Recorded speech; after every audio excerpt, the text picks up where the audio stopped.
Bonjour, je m'appelle Shekina, je suis actuellement en formation pour devenir pasteur au centre de vie et j'ai la joie de pouvoir vous accueillir aujourd'hui pour ce message. Je me réjouis que vous puissiez vivement l'écouter, attentivement et surtout que vous puissiez recevoir de la part de Dieu une parole spécialement pour vous. Alors n'hésitez pas à vous abonner pour suivre tous nos prochains messages et soyez bénis. On va lancer le message avec une slide.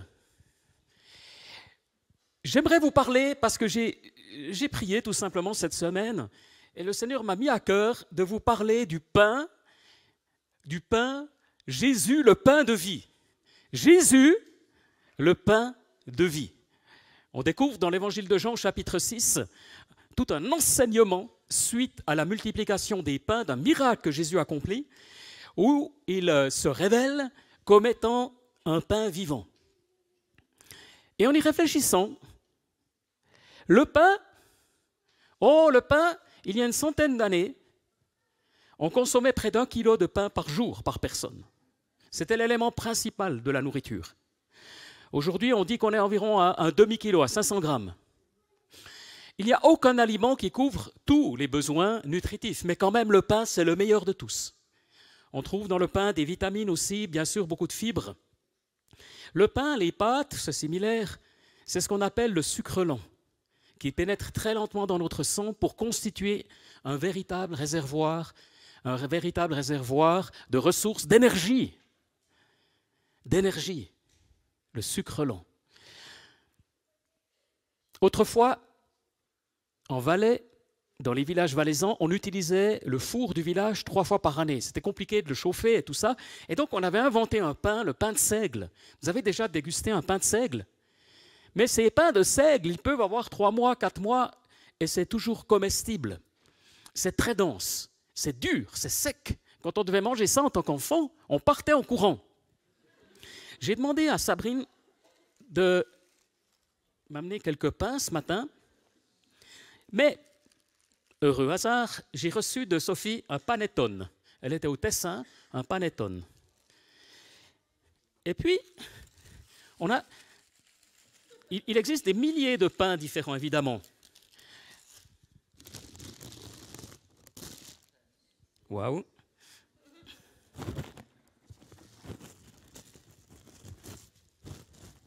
Et puis,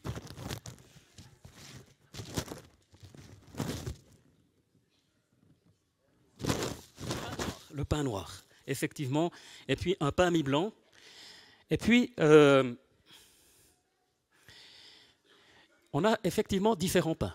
On a différents pains. Si vous voulez réjouir votre famille, ou les Américains qui étaient en visite lors de la conférence, waouh, avec une tresse au beurre, mais ça c'est vraiment le truc absolument incroyable, totalement suisse. Et puis ça, waouh, ça c'est plus exigeant.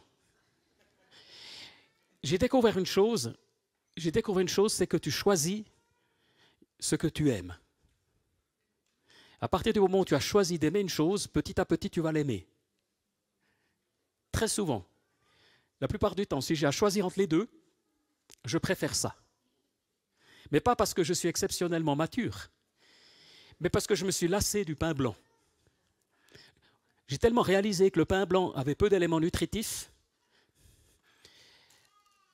que je préfère celui-ci et faire de ce pain noir mon pain quotidien. Il faut savoir que le pain quotidien, du temps de Jésus, c'était un pain complet. On n'avait pas les techniques de raffinage d'aujourd'hui. Et toute l'illustration, en fait, de Jésus, depuis l'Ancien Testament déjà, qui nous parle du pain, il faut bien comprendre que ce pain était un pain complet. Alors évidemment, il y a une autre image qu'on peut mettre aussi, où on a un repas israélien d'aujourd'hui ou de l'époque. Et puis, vous voyez ici la galette. C'était sous forme de galette. Évidemment, ce n'était pas le pain suisse. Oh, moi j'aime bien voyager. Vous aussi? Mais il y a une des choses qui me manque. Il y a une des choses qui me manque, en particulier aux États-Unis. C'est le pain. Ils ne savent pas faire le pain. Ils savent tout faire, mais pas le pain. C'est emballé dans du plastique. C'est pré-tranché. Waouh, c'est très spécial. Ou alors, il faut trouver un magasin hyper cher. Mais même en France, le pain est excellent, n'est-ce pas, Cyril? Mais ça ne vaut pas le pain suisse. Mais quand vous allez même à la Coop, à la Migros, mais vous avez des étals avec les pains incroyables, toutes les variétés des pains qu'on vous propose. Parce qu'on aime le pain dans notre pays. On aime le pain, on aime les céréales. Ceci dit, la tresse, elle a quand même son magnifique aspect du dimanche, le pain du dimanche. Ce panettone ici au limoncello, mais ça va être vraiment un régal. Tu aimerais goûter? Non, je te comprends. Mais oui, tu aimerais servir. Oui, mais je n'ai pas le couteau. Et en fait, on a vécu cette année différents moments importants. On vit une conférence incroyable de réveil. Le week-end passé, on a eu aussi ce concert mémorable. Et puis aussi nos amis d'Anne Hutten, et puis aussi, comment il s'appelait? Jérémy Poulet, quelque chose comme ça. Et puis, des moments incroyables. Mais vous savez, oui, le panettone, oui, la tresse, oui, les croissants, culte café croissant. Dans 2 semaines, waouh. En même temps, s'il n'y a pas le pain quotidien, vous ne pouvez pas vivre les moments festifs. Dans l'Ancien Testament, 3 fois par année, il y avait de grandes fêtes. Lors de ces grandes fêtes, on allait célébrer Dieu, on offrait des sacrifices et on participait aux sacrifices. On dégustait une partie de la viande, une partie revenait à Dieu et une autre partie, on participait au repas. Et c'était des moments festifs incroyables, et vraiment, vraiment incroyables, comme la parabole du fils prodigue, où il offre vraiment ce veau magnifique, enfin ce repas, et vraiment c'est une fête, comme un mariage. Mais tout ça repose sur le fait qu'il y a ce pain quotidien. Et dans l'Ancien Testament, comme il a été dit tout à l'heure, on a le peuple des Hébreux qui est en Égypte et qui souffre atrocement après 400 années.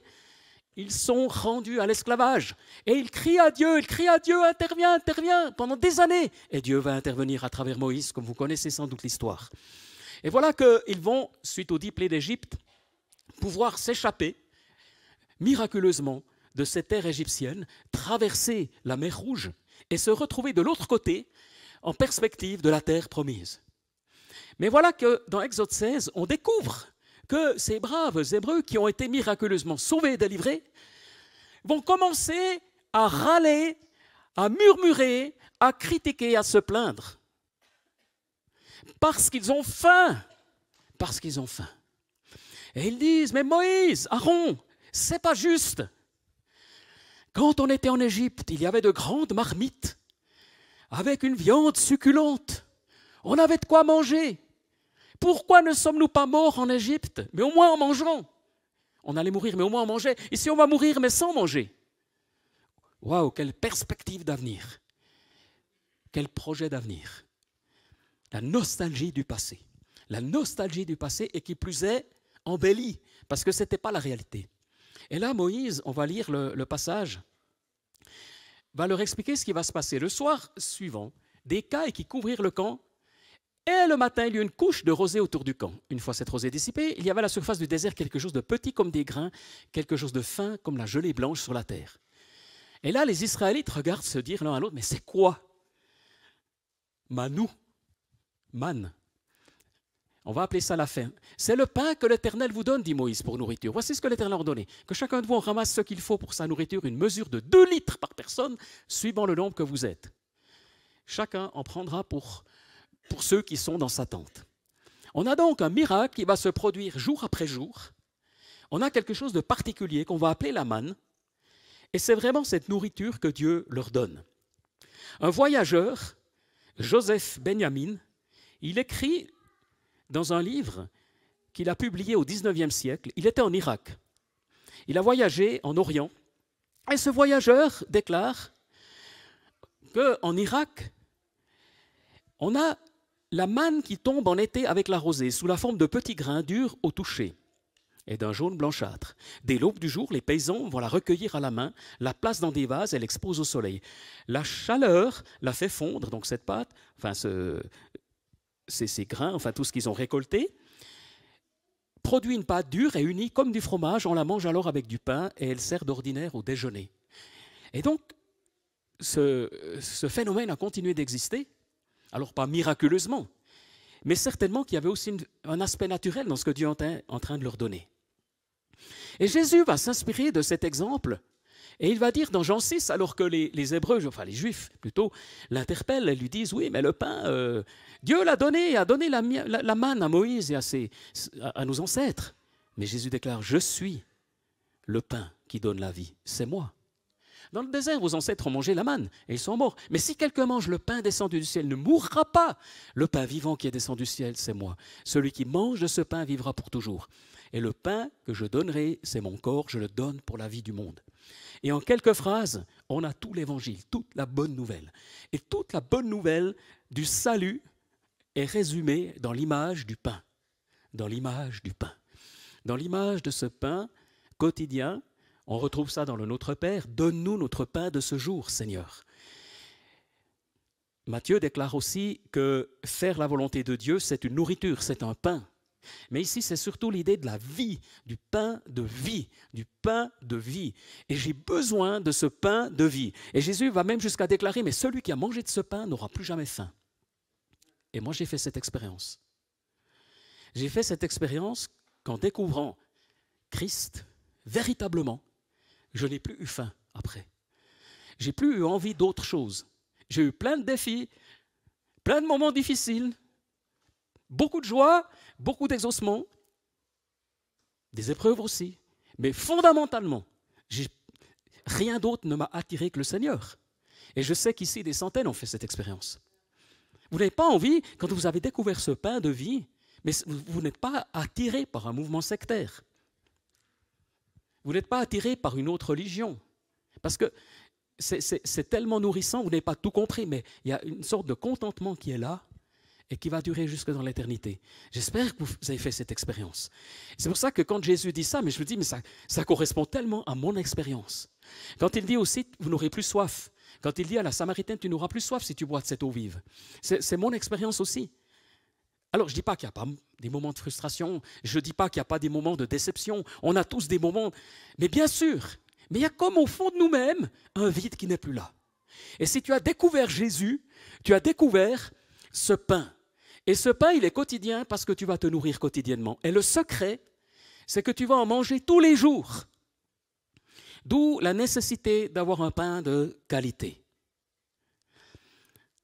J'aime bien, parfois on est invité chez des gens, c'est arrivé souvent dans la famille, et puis vous avez la maman ou le papa, ils ont acheté une machine à pain, et puis ils vous font un pain, puis ils sont fiers de leur pain. Waouh! La plupart du temps, ah oui, il est bon, ouais. Il n'est pas réussi en général.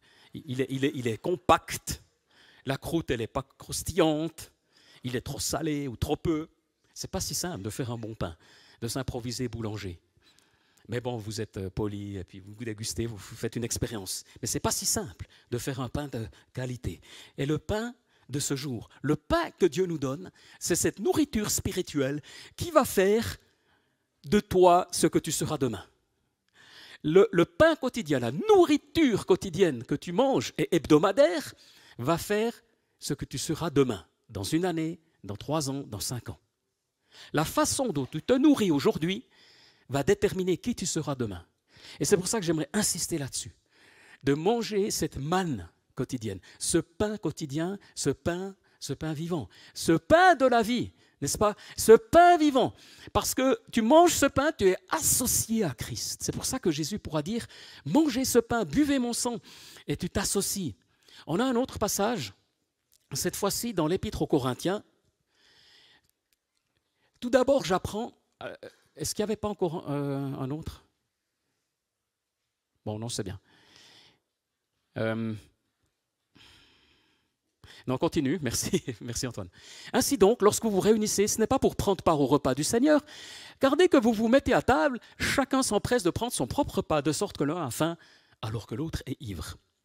Et Paul va ici nous parler du repas du Seigneur, il nous parle du pain également. Un peu plus loin, je crois qu'il y a un verset qui parle justement aussi dans 1 Corinthiens du pain. Peut-être tu peux l'afficher. Je ne l'ai peut-être pas mis dans le bon ordre. Et dans 1 Corinthiens 10, il nous dit, mais nous sommes le pain. Nous sommes le corps, c'est-à-dire que nous sommes le pain, nous sommes le pain, nous sommes le corps. Et que se passe-t-il à Corinthe, dans cette église qui vit un véritable réveil, qui vit les miracles, qui vit les guérisons? En fait, ce qui va se passer, c'est qu'il y avait l'agape. L'agape, on la trouve ailleurs dans le Nouveau Testament, c'était ce moment d'amour, de partage, de communion, de communauté incroyable. C'est un repas commun que les premiers chrétiens célébraient. On en trouve des traces aussi dans les Actes des Apôtres et puis dans la lettre de Jude. Et cet agape, c'était un moment festif, c'était un moment, dans le fond, une fois par semaine, sans doute, juste spécial. Mais le problème, c'est que, vu la disparité des uns et des autres, vu les différences de classe, de niveau, d'argent, certains venaient avec rien, et puis d'autres, sans s'en rendre compte sans doute, venaient avec beaucoup et se réunissaient avec leurs amis. Et ils festoyaient. Et il y avait dans cette église, mais un truc incroyable, c'est que certains avaient tellement qu'ils en étaient malades. Ils avaient tellement qu'ils étaient même ivres. Alors imaginez, on prend la Sainte Seine dimanche prochain, c'est au planning, et puis certains boivent tellement de jus de raisin, d'autres n'ont rien, et puis il y en a qui titubent en sortant. C'est inconcevable. Mais c'est ce qui se passait dans cette église qui vivait un réveil. Vous aviez des chrétiens, des chrétiens qui débutaient, qui étaient sortis du paganisme, qui n'avaient encore pas une vie tellement propre, pure, sanctifiée, qui oubliaient leurs amis, leurs frères et sœurs, et qui s'enivraient. Et Paul doit mettre de l'ordre dans tout ça, et puis distinguer ce moment d'agape. D'ailleurs, dans l'histoire de l'Église, on voit que ça va être après dissocié, et puis rétablir le repas du Seigneur. Et il va même plus loin, et j'insiste là-dessus, il va même plus loin en disant que si tu ne discernes pas le corps, si tu ne discernes pas le pain, si tu ne discernes pas qui c'est que tu célèbres, tu attires un jugement contre toi-même. Alors ça, c'est le verset qu'on nous a dit quand on était adolescent dans l'église où j'étais. Et puis alors chaque fois qu'on prenait la Sainte Seine, tu étais terrifié à l'idée d'attirer un jugement contre toi-même. Alors tous les adolescents, on était là, et puis chacun fermait les yeux, mettait vite sa vie en règle, comme si on était allé au confessionnal catholique, pour qu'au moins, il n'y ait pas un jugement. Et là, un brave ancien nous a dit, non, mais la seule chose que Dieu te demande, c'est d'être sincère, c'est d'être vrai, c'est dans l'humilité. Et c'est exactement aussi ce que disent les commentateurs, c'est pas que Dieu demande la perfection, c'est simplement de dire, ne méprise pas la grâce de Dieu, le pain de vie. Tu participes parce que tu es indigne d'y participer. Parce que tu reconnais ton indignité. Être digne, c'est reconnaître son indignité. Être digne d'y participer, c'est reconnaître ton indignité. C'est reconnaître que tu n'es précisément pas digne. Aussi longtemps que tu crois que tu l'es, c'est plutôt là que c'est inquiétant. Et donc tu participes à ce repas en reconnaissant qui est Christ et en reconnaissant le corps. Mais ceux qui ne le reconnaissent pas, il y a des conséquences tragiques. Paul déclare, mais ceux qui ont attiré un jugement contre eux-mêmes sont tombés malades. Waouh! C'est quand même violent. Peut-être tu peux afficher les versets aussi. Il doit encore y en avoir. Ils sont tombés malades, et non seulement ils sont tombés malades, alors il n'y en a peut-être plus, j'ai peut-être fait un oubli, mais ils sont tombés malades et même certains sont morts. Et on peut réfléchir de toutes les manières, c'est véritablement quelque chose de physique qui s'est passé. Et Godet, commentateur neuchâtelois du siècle passé, enfin même avant, il dit, mais même si c'est symbolique, tu ne peux pas prendre une croix, marcher dessus, ou un crucifix, et piétiner un crucifix et croire que ça n'aura pas de conséquences. Ah, mais c'est que du bois. Oui, mais à un moment donné, le symbole a sa signification. Moi, je suis un petit peu sensible à ça. Et quand j'ai une Bible à la maison, et puis j'ai plein de livres, je n'arrive pas à la laisser dessous dans la pile. Il faut toujours qu'elle soit sur la pile. C'est un peu naïf, je ne dis pas que vous devez faire ça. Mais pour moi, ça représente quelque chose. Je n'arrive pas. Comme je vous avais dit, cet ami musulman qui nous visite quelquefois, qui termine ses études de médecine, c'est une famille qui est du village, d'origine tunisienne, musulman pratiquant, qui croit en Dieu, mais quand il vient chez nous, il dit à mon fils, mais je fais super gaffe parce qu'il y a des Bibles partout. Je n'ai pas envie de commettre un sacrilège en ne respectant pas la parole de Dieu. Un musulman. Et le symbole de la Sainte Seine a sa signification lorsqu'on y participe. Parce que le corps en fait, le corps que nous sommes a sa signification. Alors s'il y a un jugement de Dieu possible, d'un autre côté, il y a une bénédiction de Dieu. Il y a une bénédiction de Dieu lorsque tu es du corps. Non seulement en participant à la Sainte Seine, on essaie de la vivre une fois par mois, mais aussi parce que tu te connectes au corps. C'était le thème ces dernières semaines. C'était étonnant, ces dimanches derniers, on ne s'était pas concerté, mais l'orateur a aussi insisté sur ce point de ne pas être seul. Et en fait, il se pourrait même que parfois des ennuis de santé soient liés à ta solitude spirituelle. Je ne suis pas en train de dire que ceux qui ont des soucis de santé, vous êtes en train d'attirer un jugement sur vous, pas du tout. Mais quand même, l'enseignement nous dit qu'il y a une réalité spirituelle. Et c'est tellement, tellement important d'être connectés les uns aux autres pour que ce pain de vie coule, nourrisse, comme on l'a chanté tout à l'heure, où nous sommes irrigués dans nos veines par la bénédiction de Dieu. Nous sommes irrigués, il y avait des chants magnifiques qui disaient ça. Alors, véritablement, il nous faut le pain pour vivre. Et ce pain, c'est Jésus lui-même. Et la vie qu'il donne, c'est la vie éternelle. Le moyen d'en vivre, c'est de croire en lui. Ce pain, c'est sa chair qu'il donne par sa mort à la croix.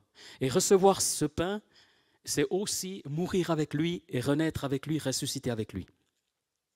Alors pour le manger, il faut venir à lui. Pour venir à lui. Et ce pain du Seigneur, c'est un pain juste incroyable qui nourrit, qui nous transforme. C'est le pain quotidien. C'est le pain quotidien qui va te nourrir chaque matin lorsque tu ouvres la parole de Dieu, lorsque tu te nourris à l'église. Et tu vas me dire peut-être, ouais, mais alors les rêves, les projets, la terre promise, on nous dit tout le temps, il faut rêver, il y a des rêves de Dieu qui vont se réaliser. Oui, il y a la terre promise. Oui, ça va arriver. Mais ça n'arrivera que parce qu'ils auront mangé la manne.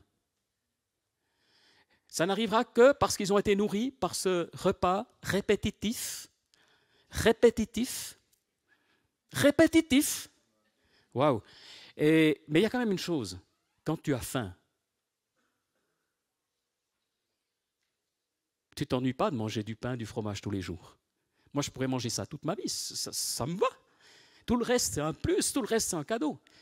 Mais il y a certains aliments, pain, fromage, un bon yogourt, mais moi, ma vie est comblée. Une bonne salade, un fruit, mais je n'ai pas besoin de plus, parce que quand j'ai faim, ça me suffit. Attention, bien sûr, on aime tous les bons repas, les moments gastronomiques, c'est juste incroyable. Incroyable, on était avec ma belle-mère et mon épouse dans un restaurant gastronomique avec une étoile en France, même déjà une étoile, mais il y avait plein de dégustation de vin, tout ça. Mais heureusement, il y avait l'hôtel aussi, la chambre. Je n'ai pas allé me coucher un moment entre deux plats. Ma belle-mère est plus robuste, elle a pas de problème. Mais moi, d'avoir pain, fromage, produit du lait, paye au coup le lait et le miel, et puis le yogourt quand même, le lait, encore une fois. Mais c'est bon, et puis chaque pays a ses habitudes. Parce qu'il y a là quelque chose, parce que ton corps le réclame, et ce n'est pas une addiction. Curieusement, ce n'est pas une addiction. Une fois que tu as fini, ben voilà, tu es rassasié, et le lendemain, tu recommences. Mais ce n'est pas comme une addiction qui te rend dépendant d'une certaine façon. C'est curieux quand même. Il y a des drogues qui sévissent actuellement avec le crack et d'autres choses, tirées aussi maintenant de nouvelles molécules. C'est dramatique. Ça rend les gens fous, ça les détruit.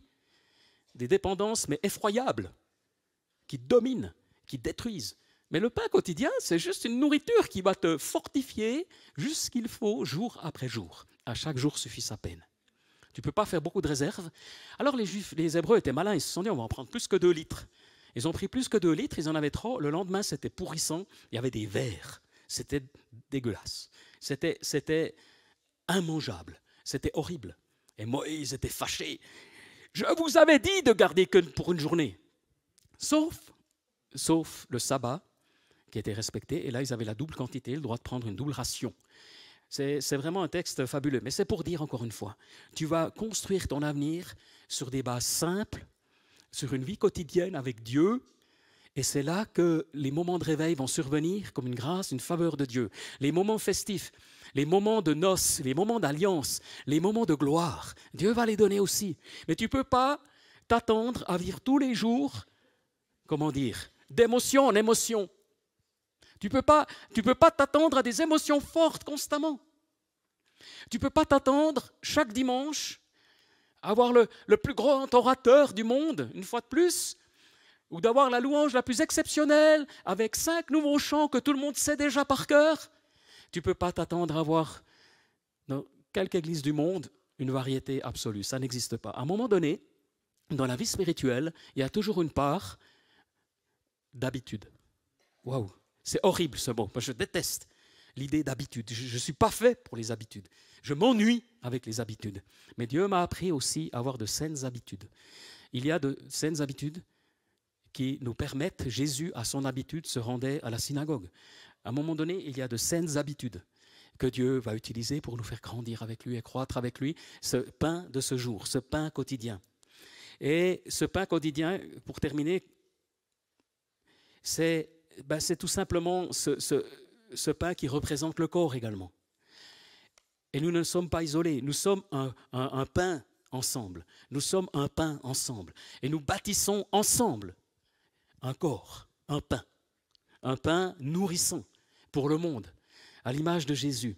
Cette semaine, on avait une rencontre des responsables, on était une quarantaine, c'était un moment magnifique. On a ça 2 fois, 3 fois par année, des temps avec les responsables. L'Église compte environ 70 responsables et on se réunit 2 à 3 fois par année pour prier, mais aussi simplement pour se projeter dans ce que Dieu prépare et bâtir la communauté. Mais on a aussi mentionné les points, parce que voilà, quand on est en famille, les points plus délicats. Par exemple, on cherche des personnes pour la technique. La technique, on est régulièrement dépassé, en sous-effectif.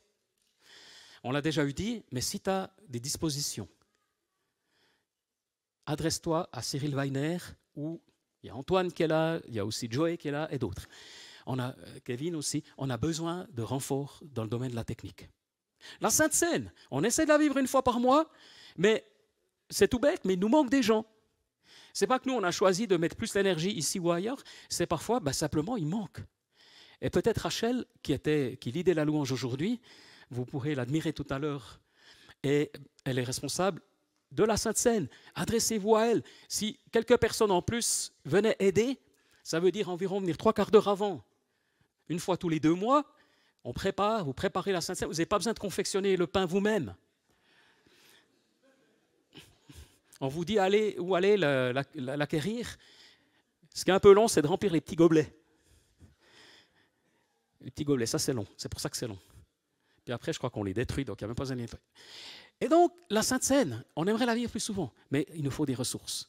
Il y a les ressources financières aussi. On est toujours serré, mais Dieu pourvoit et on est encouragé. Mais on s'est dit aussi, si une dizaine de familles, de foyers, pour l'instant, donnaient leur dîme en plus, on serait à l'aise pour la suite. Réfléchissez, peut-être c'est le Seigneur qui vous parle. Ça, c'est la famille. De se dire, mais Seigneur, je vais investir dans le projet du Seigneur, dans le projet de Dieu. Le corps uni, le corps qui s'unit, le corps qui s'unit. Et ce corps qui s'unit se multiplie. Il se multiplie à la gloire de Dieu. Ce pain vivant que nous sommes. Parce que nous sommes finalement le corps de Christ. Nous sommes quelque chose du pain de Dieu. Vous avez compris mon message. C'est Jésus qui est le pain de vie, mais nous, associés à lui, on reçoit cette vie. Et Godet, mais aussi Calvin, disait, mais quand tu participes à la Sainte Seine, oui, ce n'est pas la messe catholique, on n'est pas en train de resacrifier Jésus. Il n'y a pas quelque chose de magique qui se passe, et puis que tout à coup le pain et le vin deviennent corporellement Jésus. Vous savez, ça c'est la messe catholique.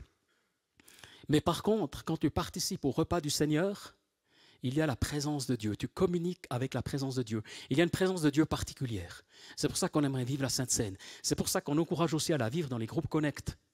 Parce que tu ne peux pas la vivre seule, la Sainte Seine. Oui, il y a des chrétiens, parfois, ils allument une bougie, ils prennent du pain, du vin. Waouh, je ne suis pas sûr que ce soit très biblique, cette affaire. Parce qu'entre toi et le Seigneur, ce n'est pas le corps. Il faut bien que tu puisses te disputer avec quelqu'un qui ait le potentiel de dispute et de dissension pour que ce soit le corps. Et donc le potentiel d'aimer ton ami, ton prochain, ton frère, ta sœur. Donc la Sainte Seine, c'est quelque chose que tu vas vivre avec d'autres et qui vont t'unir. Parce que ce sont des personnes que tu vis, avec qui tu vis sur une base régulière.